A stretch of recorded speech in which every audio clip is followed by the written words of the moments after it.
Okay, I must confess. And honestly, this was some kind of a revelation to me. I've shot videos almost 15 years, and I actually have had action cameras before, but I didn't deep dive into this until now. I even had the first GoPro. You've probably already seen one of those videos where the title says, "Make your GoPro cinematic" or "Make your DJI Action cinematic." Well, I guess I'm here to spoil the party.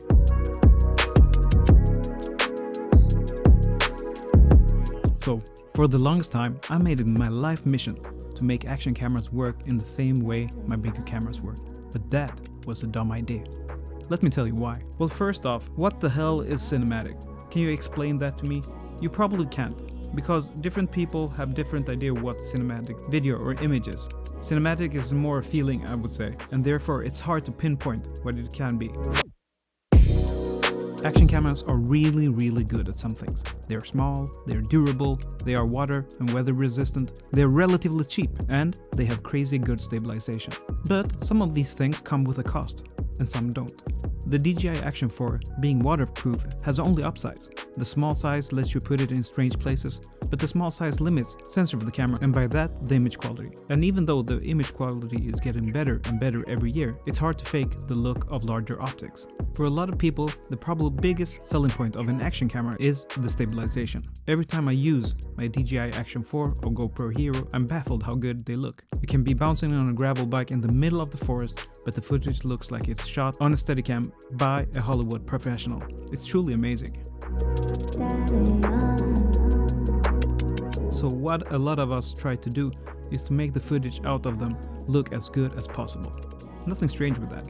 We try to shoot in a #cinematic way, whatever that means. We tend to shoot in manual mode and take away as much of the sharpness as possible. And a lot of the time, we use 10-bit log.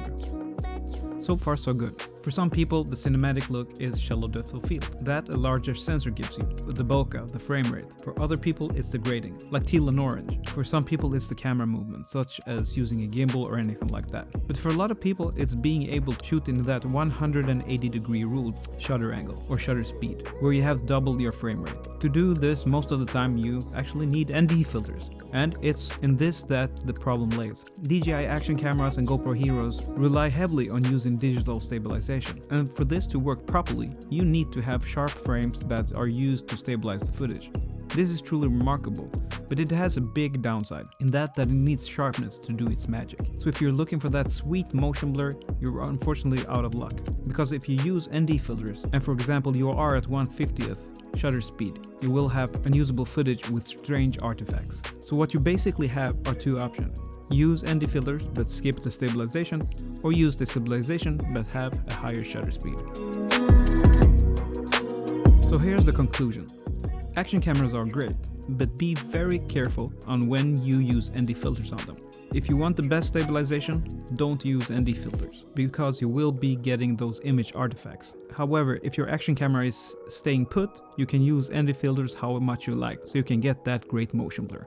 But if you're gonna use your action camera when doing action, save your money and skip the ND filters. Hope this video was helpful, and see you in the next one. Bye.